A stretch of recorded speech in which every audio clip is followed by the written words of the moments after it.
பணம் அப்படின்றது நம்ம என்னன்னு புரிஞ்சிக்காததுனால தான் நம்ம நிறைய மிஸ்டேக்ஸ் பண்ணுறோம். இது யார் தர்ஷன் டைமில் போய் யார் நம்மளை இது மாதிரி ஷர்ட் இது மாதிரி புல் பண்ணி கூப்பிடுறது அப்படின்னு திரும்பி பார்த்தா அந்த டிவோட்டி. அதனால தான் சுவாமி சொல்கிறாரு, மென் R more valuable than all the wealth in the world.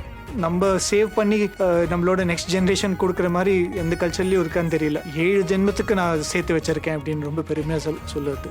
ஏன்னா நான் ஹார்ட் ஒர்க் பண்ணி நான் வந்து என்னோட குழந்தைங்களுக்கு அதுக்கப்புறம் வரவங்களுக்கு நான் சேர்த்து வைக்கணும் அப்படின்னு.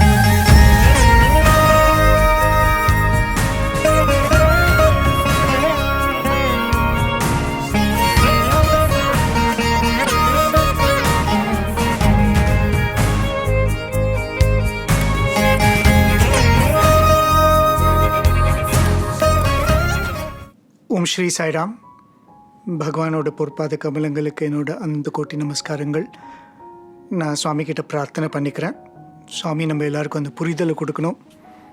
யார் பேசினாலும் பேசுகிறது சுவாமி தான், நம்ம மூலமாக கேட்குறதும் சுவாமி தான். ஸ்ரீ சத்யசாய் தமிழ் நேயர்களை மறுபடியும் இன்னொரு எபிசோட் ஆஃப் மகா வாக்கியாஸ் சந்திக்கிறதுல எனக்கு ரொம்ப சந்தோஷம். இந்த சுவாமியின் மகா வாக்கியங்கள் அப்படின்ற இந்த சீரீஸில் நம்ம எடுத்து பார்த்துட்டு வர எல்லா சேயிங்ஸ்க்கும் ஒரு காமன் எசன்ஸ் என்னன்னு பார்த்தோன்னா, இதெல்லாம் சும்மா வெறும் ஒரு ஃபிலசாபிக்கல் ஸ்டேட்மெண்ட்ஸ் இல்லை.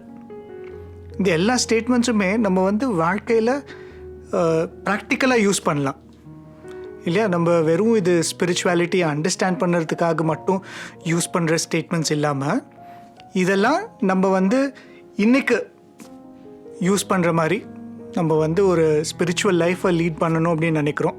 இல்லை சுவாமியை நம்மளோட வாழ்க்கை மூலமாக நம்ம சுவாமியை ப்ளீஸ் பண்ணுறோம் அப்படின்னு நினைக்கிறோம். அதுக்கு ப்ராக்டிக்கலாக நம்ம என்ன சேஞ்சஸ் பண்ணலாம் நம்ம வாழ்க்கையில் அப்படின்ற அந்த இன்ஸ்ட்ரக்ஷன்ஸ் கொடுக்குற மாதிரி தான் சுவாமியோட எல்லா மகா வாக்கியங்களாகவும் இருந்திருக்கு. அதே விதத்தில் இன்றைக்கி பார்க்க போகிற மகா வாக்கியமும் அது மாதிரி ஒரு ரொம்ப ப்ராக்டிக்கலான ஒரு மெசேஜ். எல்லா மகா வாக்கியம் மாதிரி ரொம்ப இம்பார்ட்டண்ட்டான ஒரு மெசேஜும் கூட. இன்னைக்கு நம்ம பார்க்க போகிற மகா வாக்கியம் சுவாமி சொல்கிற, Money comes and goes. Money comes and goes. Morality comes and grows. Morality comes and grows. Money comes and goes. Morality comes and grows. பணம் வரும் போகும், நல்லொழுக்கம் வரும் வளரும். நான் சொன்ன மாதிரி இது வந்து ரொம்ப ப்ராக்டிக்கலான ஒரு விஷயம், நம்ம எல்லாரும் தெரிஞ்சிக்க வேண்டிய ஒரு விஷயம்.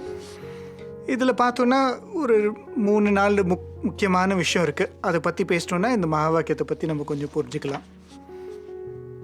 அதில் ஃபஸ்ட்டு மொராலிட்டின்னா என்ன, நல்லொழுக்கம், கேரக்டர், குணம் அப்படின்னா என்ன, வந்து போகிறதுனா என்ன, கம்ஸ் அண்ட் கோஸ் அப்படின்னா என்ன, கம்ஸ் அண்ட் க்ரோஸ் அப்படின்னா என்ன, அதோட உள்ளர்த்தம் என்ன. 4வது மணி, காசுனா என்ன, பணம்னா என்ன. நான் மொராலிட்டியை பற்றி ரொம்ப பேச போகிறதில்ல, கேரக்டரை பற்றி. ஏன்னா அது ஒரு மகா வாக்கியத்தில் நம்ம கம்ப்ளீட்டாக கவர் பண்ணியிருக்கோம். வாட்ச் யுவர் கேரக்டர் அப்படின்ற மகா வாக்கியத்தில் நம்ம டீட்டெயிலாக பார்த்துருக்கோம். அது அந்த மகா வாக்கியத்தில் பேசினது தான் கேரக்டரை பற்றி த மெயின் அண்டர்ஸ்டாண்டிங் அதில் தான் நம்ம பார்த்தோம். அதனால் இந்த மகா வாக்கியத்தில் நம்ம நிறையா பணம் அப்படின்னா என்னன்னு பேச போகிறோம். கேட்கலாம், பணத்தை பற்றி பேசணுமா? நம்ம எல்லாருக்குமே தெரியுமே பணம்னா என்னன்னு. பணத்தை பற்றி புரிஞ்சுக்கிறதுக்கு என்ன இருக்குது அப்படின்னு நம்ம பார்த்தோன்னா, பணம் அப்படின்றது நம்ம என்னன்னு புரிஞ்சிக்காததுனால தான் நம்ம நிறைய மிஸ்டேக்ஸ் பண்ணுறோம். நம்மளோட டெய்லி லைஃப்பில் அந்த ஸ்பிரிச்சுவல் லைஃப் லீட் பண்ணணும் அப்படின்னு நினச்சோன்னா, இந்த பணம் அப்படின்னா அதோட புரிதல் நம்மளுக்கு ரொம்ப ரொம்ப முக்கியம். ஏன்னா நிறைய விஷயம் சுவாமி சொல்கிறது வந்து ரிலேட்டட் டு மணி. ஸோ அதனால் இந்த மணி அப்படின்னா என்ன, அதை புரிஞ்சிக்கும் போது இந்த கம்ஸ் அண்ட் க்ரோஸ் அப்படின்னு சுவாமி சொல்கிறது நம்ம will be able to understand. அந்த பணம் அப்படின்ற விஷயத்துக்கு வரத்துக்கு முன்னாடி சுவாமி வந்து ஒரு சாப்பாட்டை பற்றி ஒரு விஷயம் சொல்லுவார். இது கூட ஒரு மகா வாக்கியத்தில் கொஞ்சம் பேசியிருக்கோம். சுவாமி சொல்கிறாரு, சாப்பாடு அப்படின்னு எடுத்துக்கிட்டோன்னா, ஃபுட் அப்படின்னு எடுத்துக்கிட்டோன்னா அதுக்கு வந்து 3 பார்ட்ஸ் இருக்குது அப்படின்னு சுவாமி சொல்கிறார். Gross, subtle, very subtle. அது எப்படி சுவாமி எக்ஸ்பிளைன் பண்ணுறாருன்னா, ரொம்ப கிராஸான பார்ட் நம்ம சாப்பிட்ற சாப்பாட்டில் வந்து அது வந்து மலமாக வெளியில் வந்துடுது அப்படின்னு சுவாமி சொல்கிறார். That is the grossest part of the food. அதை நம்ம வந்து எக்ஸ்க்ரீட் பண்ணிடுறோம். Subtle part of the food வந்து நியூட்ரியன்ஸாக மாதிரி நம்மளுக்கு எனர்ஜி கொடுக்கறது, நம்மளோட உடம்புல வந்து ஃப்ளஷ் அண்ட் அந்த நம்மளோட பாடி பார்ட்ஸாக மாறுறது வந்து அந்த subtle part of the food அப்படின்னு சுவாமி சொல்கிறார். ஆனால் இதெல்லாம் தாண்டி very subtle part of the food Swami என்ன சொல்கிறாருன்னா அது வந்து நம்மளோட தாட்ஸாக மாறிடும். அதனால தான் சாப்பாடை கேட்டகரைஸ் பண்ணும்போது சாத்விகம், ராஜசிகம், தாமசிகம் அப்படின்னு சுவாமி சொல்கிறார். ஏன்னா அந்த சாப்பாடை சாப்பிட்டா அந்த மாதிரி தாட்ஸ் வரும்.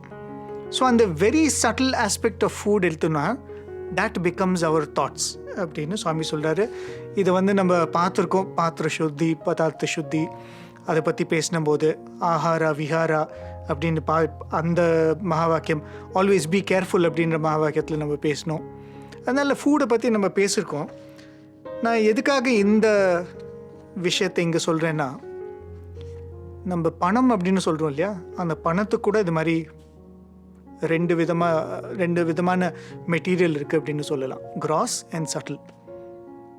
கிராஸ் அப்படின்னா அந்த பணத்தால் நம்ம என்ன வாங்க முடியும், என்ன பொருளை அடைய முடியும் அப்படின்ற அந்த ஈக்விவேலன்ஸ் இருக்குது இல்லையா, அதுதான் கிராஸ். என்கிட்ட கையில் ஒரு 100 ரூபாய் இருந்தால் 100 ரூபாய்க்கு என்ன வாங்க முடியும், இல்லாட்டி என் பேங்க்கில் எவ்வளோ காசு இருக்குன்னா அந்த காசுக்கு நான் என்ன விஷயம் இல்லை, என்ன மாதிரி லக்ஸரிஸ் நான் என்னோடய வாழ்க்கையில் இருக்கலாம் அப்படின்னு ஒரு ஈக்விவேலன்ஸ் இருக்குது.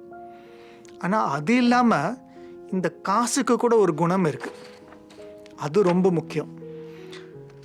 ஒரு சின்ன ஒரு கதை, இது வந்து சுவாமியோட சின்ன கதாவான்னு தெரியல, நான் சுவாமி சொல்லி கேட்டதில்லை, ஆனால் சுவாமி முன்னாடி ஒருத்தர் சொல்லி கேட்டிருக்கேன். ரொம்ப இன்ட்ரெஸ்டிங்கான ஒரு கதை, கிருஷ்ணரை பற்றி ஒரு கதை.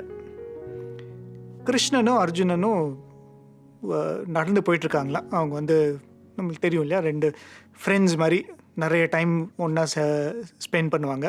அதுமாதிரி அர்ஜுனனும் கிருஷ்ணனும் நடந்து போயிட்டுருக்காங்க. அப்போ ஒருத்தர் வந்து பிச்சை கேட்குறாராம்.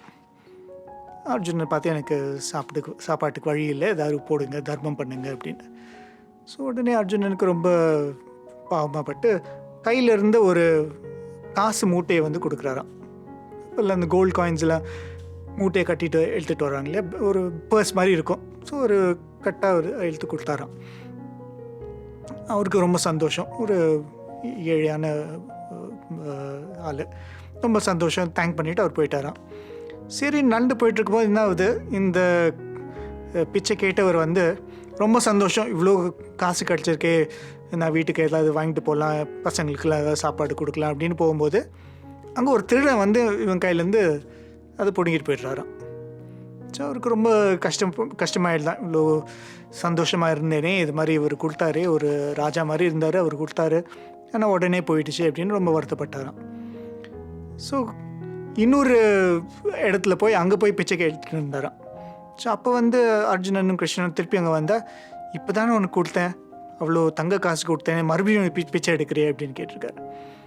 ஸோ அதுக்கு அந்த ஆள் சொன்னான்னா, இது மாதிரி ஆச்சு, நான் உங்ககிட்ட வாங்கிட்டு அப்படி போனேன், ஒரு திருட வந்து என்கிட்ட எடுத்துட்டான் எல்லாத்தையும் அப்படின்னு. ஸோ உடனே அர்ஜுனுக்கு இன்னும் பாவமாகிடுச்சான்.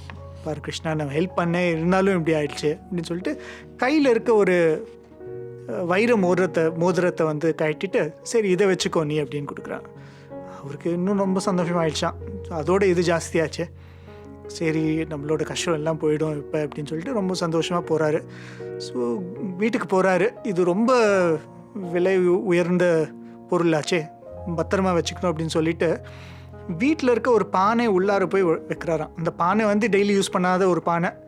சரி இதில் வச்சா யாரும் எடுக்க மாட்டாங்க, இதில் வைக்கலாம், இன்னொரு நாள் போய் அதை காசாக்கி நம்ம ஏதாவது பண்ணலாம் அப்படின்னு அந்த பானைக்குள்ளார வைக்கிறாராம்.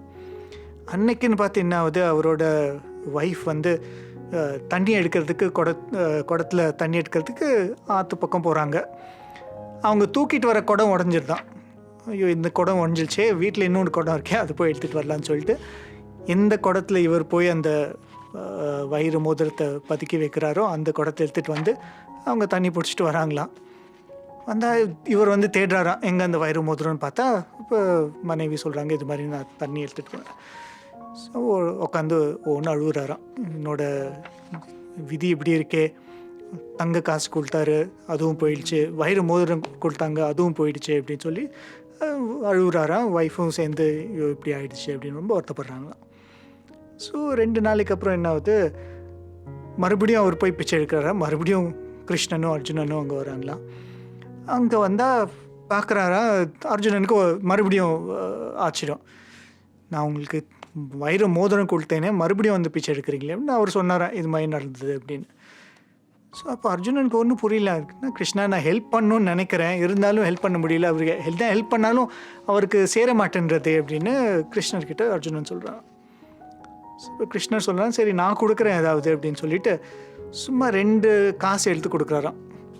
அந்த தங்க காசுக்கும் இந்த வைர மோதிரத்துக்கும் கம்பேரிசனே இல்லை. சும்மா ஒரு 2 காசு எடுத்து, சரி இதை வச்சுக்கோ அப்படின்னு.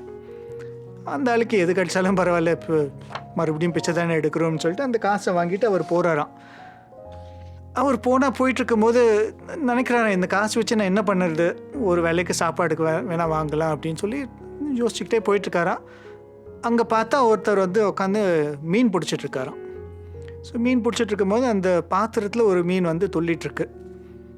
ஸோ இவர் நினைக்கிறாராம், சரி இந்த 2 காசை வச்சு நான் ஒரு வேலைக்கு கூட சாப்பாடு சரியாக வராது, நான் ஒன்று பண்ணுறேன், இந்த மீனை வாங்கிட்டு இந்த மீனை வந்து திருப்பி தண்ணியில் விட்டுறேன், நான் அதுக்காவது உயிர் வருமே அப்படின்னு சொல்லிட்டு அந்த 2 காசை வச்சு அந்த மீனை வாங்குறாராம். அந்த மீனை வாங்கிட்டு அது தண்ணிக்குள்ளார போடுறதுக்கு போகிறாராம். அப்போ பார்க்குறாராம், இந்த மீன் என்னமோ ரொம்ப துடிக்கிற மாதிரி இருக்குது, என்னமோ மாட்டிகிட்ருக்கு வாயில் அப்படின்னு சொல்லிட்டு வாய் உள்ளார கை வச்சு பார்த்தா அந்த வைர மோதிரம் இருக்கா.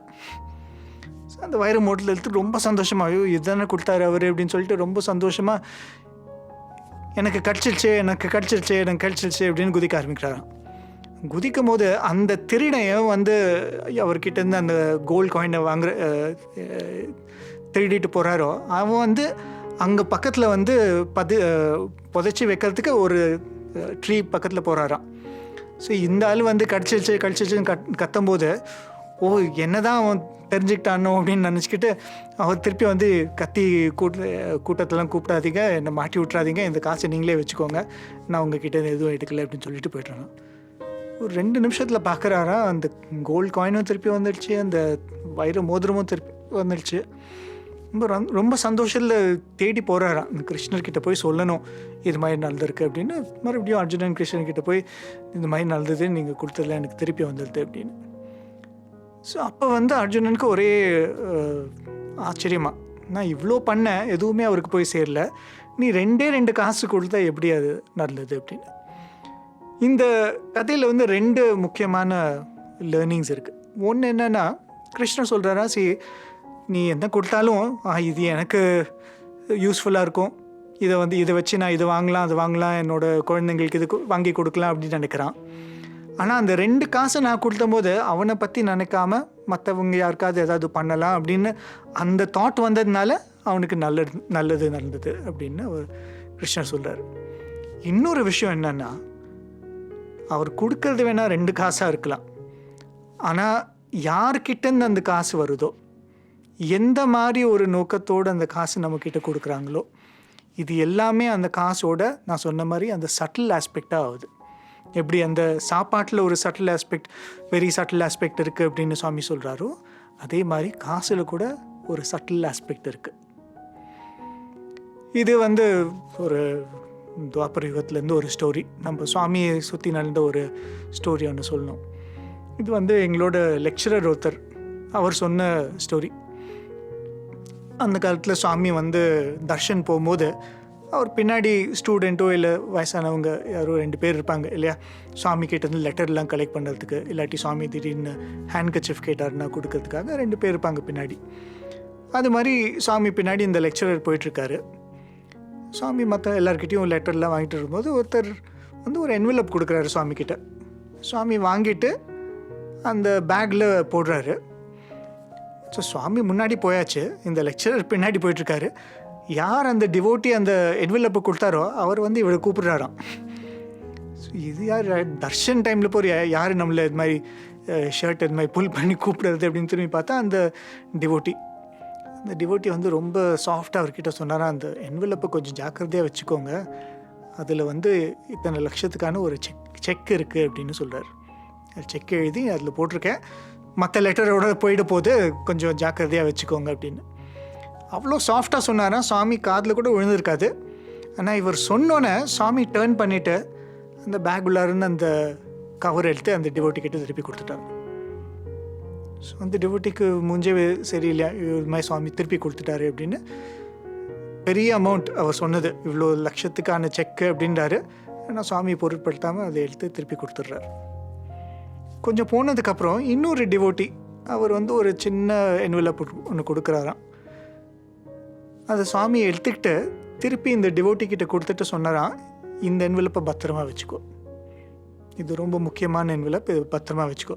ஸோ அந்த காலத்தில் இந்த டிவோட்டீஸ்லாம் சுவாமி பின்னாடி நடந்து போகிற இந்த டிவோட்டீஸ் லெக்சரர்ஸ்லாம் அவங்க ஷர்ட் எல்லாமே ஒரு 3-4 பாக்கெட் இருக்கும். நான் என் சுவாமி இது மாதிரி ஏதாவது சொன்னார்னா அது டிஃப்ரெண்ட் பாக்கெட்டில் போட்டுப்பாங்க. ஸோ இவர் தனியாக வச்சுக்கிட்டார். சுவாமி சொன்னார், ஜாக்கிரதையாக வச்சுக்கோ, நான் அப்புறம் கேட்பேன் அப்போ கூட அப்படின்னு. ஸோ சுவாமி தர்ஷன்லாம் முடிச்சுட்டு இன்டர்வியூ ரூம் உள்ளார போகிறாரு. இன்டர்வியூ ரூம் உள்ளார போனதுக்கப்புறம் சுவாமி கேட்குறாரு, அந்த லெட்டரை எங்கே உனக்கிட்ட கொடுத்தேனே பத்திரமா வச்சுக்க சொல்லி, அந்த லெட்டர் எங்கே அப்படின்னு. ஸோ அந்த லெட்டரை எடுத்துகிட்டு சுவாமி வந்து பார்க்குறாரு. அது உள்ளார வந்து ஒரு சலான், இங்கே நம்ம சென்ட்ரல் ட்ரஸ்ட் ஆஃபீஸ்லலாம் டொனேஷன் பண்ணோன்னா ஒரு பேங்க் சலான் ஒன்று கொடுப்பாங்க இல்லையா, அந்த மாதிரி ஒரு சலான். எவ்வளோக்குன்னா ஒரு 5 ரூபாய்க்கு, 5 ரூபாவோ 2 ரூபாவோ அது மாதிரி ஒரு சலான். அந்த லெட்டரில் வந்து அவர் எழுதியிருக்காராம் அந்த டிவோட்டி, சுவாமி இது மாதிரி நான் வேண்டிக்கிட்டேன் உங்ககிட்ட, யாருக்கோ உடம்பு சரியில்லையோ இல்லை வேலை இல்லையோ அது மாதிரி ஏதோ ஒரு ப்ரேயரை பற்றி எழுதியிருக்காரு. நான் இது மாதிரி உங்ககிட்ட ப்ரே பண்ணேன் சுவாமி, நான் ஏதாவது உங்களுக்கு கொடுக்கணும்னு நினச்சேன், ஆனால் எனக்கு அவ்வளோ லக்ஸரி இல்லை, எனக்கு உங்களுக்கு காசு கொடுக்குற அளவுக்கு எனக்கு வசதி இல்லை. இன்றைக்கி நான் வந்து லஞ்சை சாப்பிடாமல் அந்த லஞ்ச சாப்பாடு உங்கள் காசை வந்து உங்களுக்கு காணிக்கையாக கொடுக்குறேன் அப்படின்னு எழுதி ரொம்ப சுவாமிக்கு கிராட்டிடியூட் எக்ஸ்ப்ரெஸ் பண்ணி அந்த லெட்டர் கொடுக்குறாரு.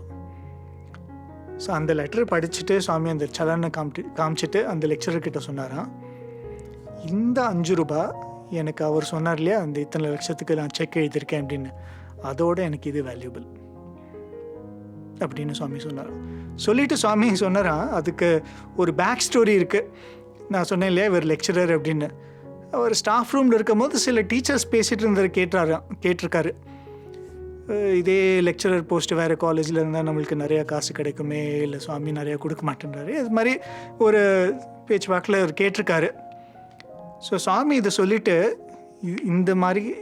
இந்த மாதிரி புனிதமான காசு மட்டும்தான் நான் எடுத்துப்பேன், இந்த மாதிரி காசு யாரெல்லாம் இந்த மாதிரி நான் சாப்பாடு சாப்பிடாம சுவாமிக்கு கொடுக்குறேன் அப்படின்னு எழுதியிருக்காரு இல்லையா, இந்த மாதிரி காசில் தான் உங்களோட சேலரிலாம் பே பண்ணுறேன் அப்படின்னு அந்த லெக்சரர்ஸ் கிட்ட போய் சொல்லு அப்படின்னு சுவாமி சொன்னாராம். ஏன்னா நான் சொன்ன மாதிரி காசு வெறும் 100 ருபீஸ்னால் அது 100 ருபீஸ் வேல்யூ அப்படின்னு இல்லை. என்கிட்ட இவ்வளோ பேங்க்கில் இவ்வளோ பேலன்ஸ் இருக்குன்னா அவ்வளோதான் அதோட வேல்யூன்னு இல்லை. அந்த காசை நம்ம எப்படி சம்பாதிச்சிருக்கோமோ that also gets factored into that money. அதுவும் அதோட ஒரு குணமாக நம்மளோட சேர்ந்து வரும். இந்த புரிதல் இல்லாததுனால தான் நம்ம வந்து காசை அப்ரோச் பண்ணுற விதத்தில் நிறைய மிஸ்டேக்ஸ் பண்ணுறோம் இல்லையா. அதனால தான் இந்த பணம் அப்படின்னா என்ன அப்படின்னு புரிஞ்சுக்கிறது வந்து ரொம்ப முக்கியம். இதை அண்டர்ஸ்டாண்ட் பண்ணுறதுக்கு நம்ம இப்போ பணம் அப்படின்னாலே கரன்சி இல்லாட்டி பேங்க் பேலன்ஸு, இப்போ இல்லை டிஜிட்டல் டிரான்சாக்ஷன் இது அதுன்னு எல்லாம் வந்திருக்கு. ஆனால் இந்த பணமோட ஹிஸ்ட்ரியை கொஞ்சம் பார்த்தோன்னா, எப்படி இந்த மாதிரி பணம் யூஸ் பண்ணுறதுக்கு நம்ம வந்திருக்கோம் அப்படின்னு பார்த்தோன்னா, முன்னெல்லாம் இந்த கான்செப்டே இல்லை, பணம் அப்படின்ற கான்செப்ட் இல்லை. நான் வந்து ஏதாவது ஒரு பொருள் வளர்க்குறேன், என்னோட வீட்டில் வந்து நான் சரி தக்காளி வளர்க்குறேன் அப்படின்னா, எங்கிட்ட இருக்க தக்காளியை ஒருத்தர்கிட்ட கொடுத்துட்டு அவர் வந்து வேறு ஏதாவது உருளைக்கிழங்கு வளர்க்குறேன்னா அந்த பொருளை வாங்கிட்டு நான் வச்சுருக்க பொருளை வந்து அவங்கக்கிட்ட கொடுக்குறது. இல்லாட்டி நான் வந்து கிளாத் வீவ் பண்ணுற ப்ரொஃபஷனில் இருந்தேன்னா என்கிட்ட இருக்க பொருளை அவர்கிட்ட கொடுத்துட்டு அவர் வந்து பானை வைக்கிறவர்னா அவர்கிட்ட இருந்து பானை வாங்குறது. இதை வந்து இங்கிலீஷில் வந்து பார்ட்டர் சிஸ்டம் அப்படின்னு சொல்லுவோம், தமிழில் வந்து பண்டமாற்று முறை இல்லாட்டி பண்டமாற்று வணிகம் அப்படின்னு. இதில் வந்து சில காம்ப்ளிகேஷன்ஸ் இருக்குது. இப்போ வந்து உங்ககிட்ட இருக்க பொருள் நான் வாங்கணுன்னா என்கிட்ட இருக்க பொருள் உங்களுக்கு தேவையாக இருந்தால் மட்டும்தான் அந்த டிரான்சாக்ஷன் நடக்கும் இல்லையா. இல்லாட்டி நான் வந்து ஒரு நல்ல பாடகன் அப்படின்னு வச்சுக்கோங்க, நான் பாடுற பாட்டு உங்களுக்கு பிடிக்கலன்னா நீங்கள் வச்சுருக்க பொருள் எனக்கு கொடுக்க மாட்டீங்க இல்லை. இல்லாட்டி எனக்கு நீங்கள் பாட்டு கேட்குற மூடு இல்லை அப்படின்னா ஸோ இந்த டிரான்சாக்ஷன் இஸ் பாசிபிள் ஒன்லி இப்போ என்கிட்ட இருக்கிறது உங்களுக்கு தேவையாக இருக்கணும், உங்ககிட்ட இருக்கிறது எனக்கு தேவையாக இருக்கணும். அது ஒரு விஷயம். இன்னொன்று என்னென்னா, எல்லா பொருளுக்கும் டிஃப்ரெண்ட் லைஃப் இருக்குது இல்லையா? ஒரு பழம் அப்படின்னா அது பழம் வந்து 2 நாளில் அழுகி போயிடும். இல்லை அரிசினா அது வந்து ஒரு ஃபியூ மந்த்ஸ்க்கு வச்சுருக்கலாம். ஸோ டிஃப்ரெண்ட் ஐட்டம்ஸ்க்கு இது மாதிரி டிஃப்ரெண்ட் லைஃப் ஸ்பேன். ஸோ இந்த கன்ஃபியூஷன்லாம் இருக்கிறதுனால என்ன பண்ணோம், ஏதாவது ஒரு காமன் சப்ஸ்டன்ஸ் அது இருந்ததுன்னா அதில் ட்ரான்சாக்ட் பண்ணலாம் அப்படின்னு சொல்லிட்டு நம்ம கோல்டு, சில்வர் அப்படின்னு அந்த மாதிரி சில பொருள்லாம் வந்துடும். அது அப்படி தான் கோல்டு காயின்ஸ், சில்வர் காயின்ஸ் அப்படின்லாம் வந்தது. ஸோ ஒரு ஒரு பொருளுக்கும் ஒரு விலை. ஓகே, இதுனா இத்தனை வெள்ளி காசு, இதுனா இத்தனை தங்க காசு அப்படின்னு சொல்லிட்டு அந்த டிரான்சாக்ஷனில் வந்தோம். ஸோ இப்படி வந்ததுக்கப்புறம் என்னாச்சுன்னா, இது வந்து எஸ்பெஷலி ரோமன் சிவிலைசேஷன்லாம் நிறைய நடக்குமா. ஸோ அது எப்படின்னா, ஒரு சில்வர் காயின் அப்படின்னு எடுத்துக்கிட்டோன்னா அந்த சில்வர் காயினுக்கு ஒரு சர்டன் வெயிட் இருக்கும், ஒரு 10 கிராமோ இன்னொன்று வச்சுப்போம். ஸோ அப்போ என்ன பண்ணாங்கன்னா, அந்த சில்வர் காயின் எடுத்துகிட்டு அதை சுற்றி அப்படியே வெட்டி வெட்டி வெட்டி எடுத்துருவாங்களாம். இது வந்து இங்கிலீஷில் கிளிப்பிங் அப்படின்னு சொல்லுவோம், காயின் கிளிப்பிங் அப்படின்னு அதுக்கு ஒரு பேர். ஸோ ஒரு சில்வர் காயின் வந்து 10 கிராம் இருக்க வேண்டியது இது மாதிரி கிளிப் பண்ணி ஃபைனலாக அது வந்து ஒரு 8 கிராம்ஸ் இல்லை 7 கிராம்ஸ் இருக்கும். அதை அந்த ஷேவிங்ஸ் எல்லாம் எடுத்து இன்னும் நம்ம தனியாக சில்வரை கலெக்ட் பண்ணலாம். ஸோ அதனால தான் நடுவில் நம்ம காயின்ஸ் எல்லாம் பார்த்துருப்போம், அதில் அந்த லைன் இருக்கும், அந்த சுற்றி இருக்கிறதுல ரிட்ஜஸ் மாதிரி லைன்ஸ் மாதிரி போட்டிருப்பாங்க. ஏன்னா அது போட்டதுனால அதுலேருந்து கட் பண்ண முடியாது, கட் பண்ண தெரிஞ்சிருக்கும் இந்த காயின் வந்து இது மாதிரி கட் பண்ணி எடுத்த காயின் அப்படின்னு. ஸோ இது மாதிரிலாம் நடந்துட்டுருக்கும் போது சரி, இந்த கோல்டு சில்வரெல்லாம் வச்சு பண்ணால் இந்த ப்ராப்ளம் இருக்கும். ஏதாவது ஒரு விதத்தில் அந்த இதை ஸ்க்ரேப் பண்ணி எடுத்துக்கிட்டே இருப்பாங்க. ஸோ ஒரு ஸ்டெப் ஹையராக போய் கோல்டு ரிசர்வ் அப்படின்னு பண்ணோம். எல்லா கோல்டையும் ஒரே இடத்துல வச்சுக்கலாம். இந்த கோல்டுக்கு மதிப்புக்கான ஒரு பேப்பர், இப்போ வந்து என் கையில் வந்து ஒரு 100 கிராம்ஸ் கோல்டை நான் தூக்கிட்டு போகிறதுக்கு பதிலாக ஒரு சின்ன பீஸ் ஆஃப் பேப்பர், இந்த பேப்பரோட வேல்யூ 100 கோல்டு காயின்ஸ். கோல்டு எங்கே இருக்குது, அது வந்து ஒரு பேங்க்கில் இருக்குது இல்லையா? அப்படி தான் இந்த கரன்சி நோட் சிஸ்டம் வந்தது. அது பேப்பர் தான், ஒரு கையில் வச்சுருக்கோம், ஒரு 10 ரூபாய் ஒரு இதுனா அதில் பார்த்தோன்னாலே இல்லை, ரிசர்வ் பேங்க்கோட கவர்னரோட சைன் ஒன்று இருக்கும், இங்கிலீஷ்லேயே அது ஒரு நோட் மாதிரி ஒன்று இருக்கும். This much is owed by the Reserve Bank for the bearer of this note. So இது நெக்ஸ்ட் ஸ்டெப் ஆஃப் மணியோட ஹிஸ்ட்ரி. எல்லா காசும் எல்லா கோல்டையும் ஒரே இடத்துல போட்டுட்டு இது மாதிரி பேப்பரில் நம்ம ட்ரான்சாக்ட் பண்ணலாம் அப்படின்னு. ஆனால் இதெல்லாம் போயே ரொம்ப நாள் ஆச்சு. ஏன்னா இப்போ இருக்கிறது வந்து அந்த கையில் இருக்க பேப்பருக்கான கோல்டு கூட இருக்கான்னு தெரியல. அதுக்கு தான் இங்கிலீஷில் ஃபியாட் கரன்சி அப்படின்னு சொல்லுவோம். இப்போ இருக்கிறது வந்து மியர்லி கவர்மெண்ட்டோட ப்ராமிஸ் இல்லையா? எதுக்காக இது சொல்கிறேன்னா, இந்த எக்கனாமிக் ஹிஸ்ட்ரிலாம் தேவையா அப்படின்னு நினச்சோன்னா, இப்போ பார்த்தோன்னா இந்த கையில் இருக்கையில் ஒரு பேப்பர் 500 rupees அப்படின்னு போட்டிருக்கு, இல்லாட்டி 100 rupees அப்படின்னு போட்டிருக்கு. அந்த பேப்பரோட வேல்யூ ₹1 ₹2 தான். நம்ம எல்லாம் சேர்ந்து இந்த பேப்பருக்கு இவ்வளோ வேல்யூ அப்படின்னு ஃபிக்ஸ் பண்ணியிருக்கோம் இல்லையா? அந்த வேல்யூவில் தான் நம்ம ட்ரான்சாக்ட் பண்ணுறோம். அதுக்கு இன்ஹெரண்ட் வேல்யூன்னு எதுவுமே இல்லை, அந்த பேப்பரோட வேல்யூ தான். ஒரு சின்ன பீஸ் ஆஃப் பேப்பருக்கு எவ்வளோ வர்த்தோ அவ்வளோதான் அந்த பீஸ் ஆஃப் பேப்பர். ஆனால் நம்ம எல்லாம் சேர்த்து இந்த பீஸ் ஆஃப் பேப்பர் இது மாதிரி பிரிண்ட் பண்ணியிருக்கிறது, இது மாதிரி ஸ்டாம்ப் இருக்கிறதுக்கு இவ்வளோ ப்ரைஸை நம்ம கொடுக்குறோம், இவ்வளோ வேல்யூவை நம்ம கொடுக்குறோம் அப்படின்னு சொல்லிவிட்டு இந்த பேப்பர் வந்து ஒரு கடையில் போய் கொடுத்தா அவர் இவ்வளோ சாமான் கொடுப்பாரு. இல்லை இந்த பேப்பரை எடுத்துகிட்டு போய் ஒரு ஆட்டோக்காரங்கிட்ட கொடுக்குறோம், இல்லை பஸ்ஸில் கொடுத்தா இவ்வளோ நம்ம யூஸ் பண்ணலாம். இதை தான் சுவாமி சொல்கிறாரு. இது வந்து நம்மளுக்கு புரிஞ்ச மாதிரி நடந்திருக்க ஒரு விஷயம் இல்லையா? ரீசெண்ட் ஹிஸ்ட்ரியில் நடந்திருக்க ஒரு விஷயம். அந்த கோல்ட்லேருந்து சில்வர்லேருந்து காப்பர், பிரான்ஸ் அதெல்லாம் தாண்டி இப்போ பீஸ் ஆஃப் பேப்பருக்கு வந்திருக்கோம். இப்போ பீஸ் ஆஃப் பேப்பரும் போயிடுச்சு. இப்போ எல்லாம் ஒரு SMS, இந்த ஒரு மெசேஜ் வருது, இங்கேருந்து இன்னொருத்தருக்கு நான் இவ்வளோ காசு உனக்கு கொடுத்துருக்கேன் அப்படின்னு.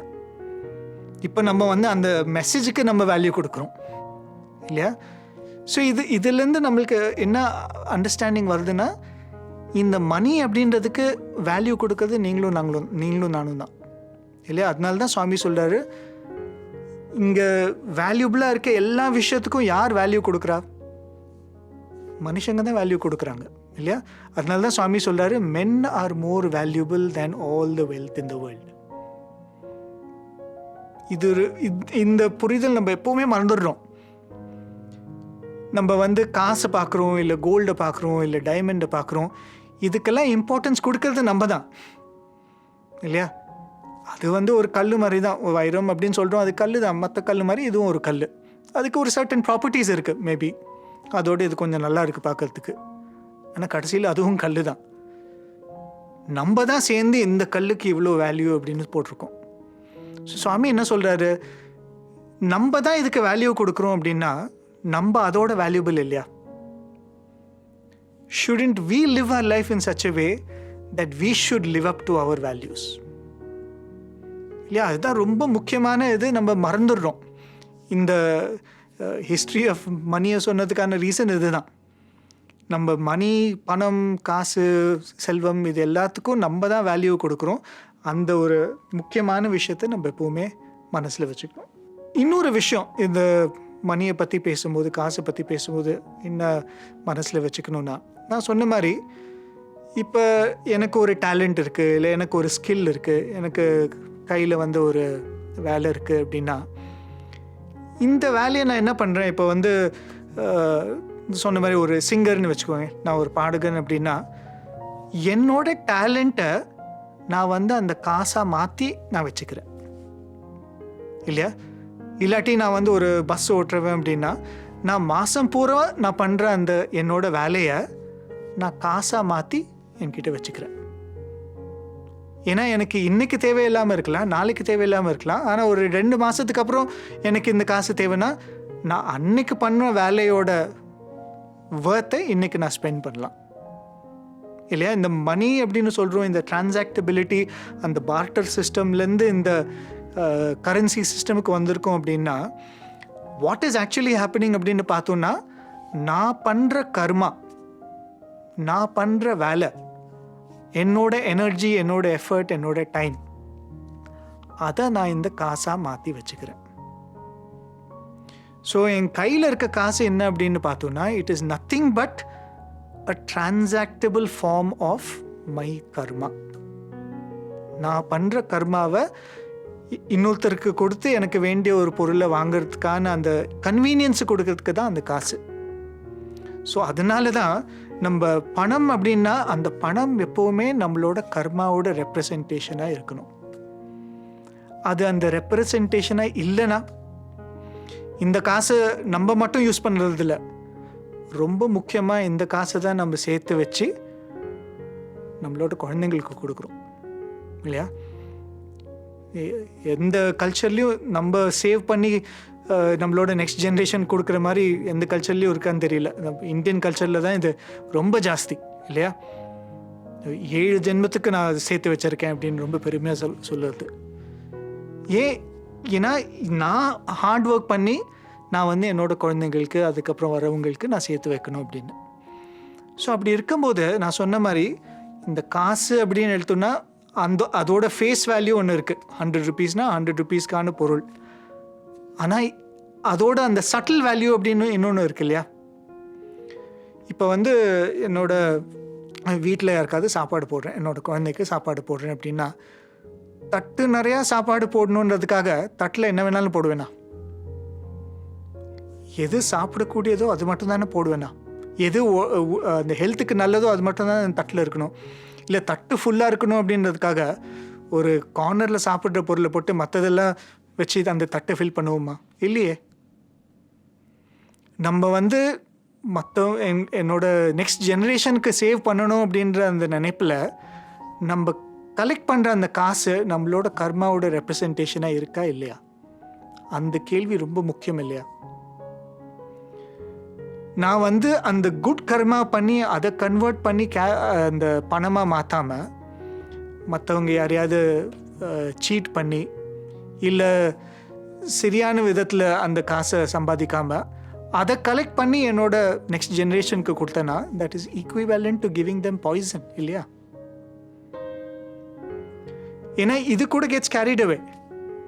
நம்ம 100 ரூபீஸ் கொடுக்கலாம், ஆனால் அந்த 100 ரூபீஸோட வர கர்மா கூட தானே கொடுக்குறோம். அதை நம்ம சரியான முறையில் அந்த பணத்தை நம்ம சம்பாதிக்கலைன்னா அந்த பேட் கர்மாவும் சேர்த்து தான் அவங்களுக்கு கொடுக்குறோம். ஸோ இது எவ்வளோ ஒரு ஸ்கேரியான ஒரு விஷயம், எவ்வளோ பயங்கரமான ஒரு விஷயம். நம்மளோட குழந்தைங்களுக்கு அது மாதிரி ஒரு பாய்சனஸ் திங்கு கொடுக்குற மாதிரி நம்ம எப்பவும் நடந்துப்போமா. ஆனால் காசுன்னு வரும்போது நிறைய பேர் யோசிக்கிறதே இல்லை இல்லையா. அதனால தான் ரொம்ப முக்கியம். பணம்னா என்ன ஏன் புரிஞ்சுக்கணும் அப்படின்னா இதுதான் ஒரு ரொம்ப முக்கியமான ஒரு விஷயம். Our money should always represent our karma. அப்படி ரெப்ரசன்ட் பண்ணலைன்னா அதுக்கு வரும் Swami says what happens to that money அப்படின்னு.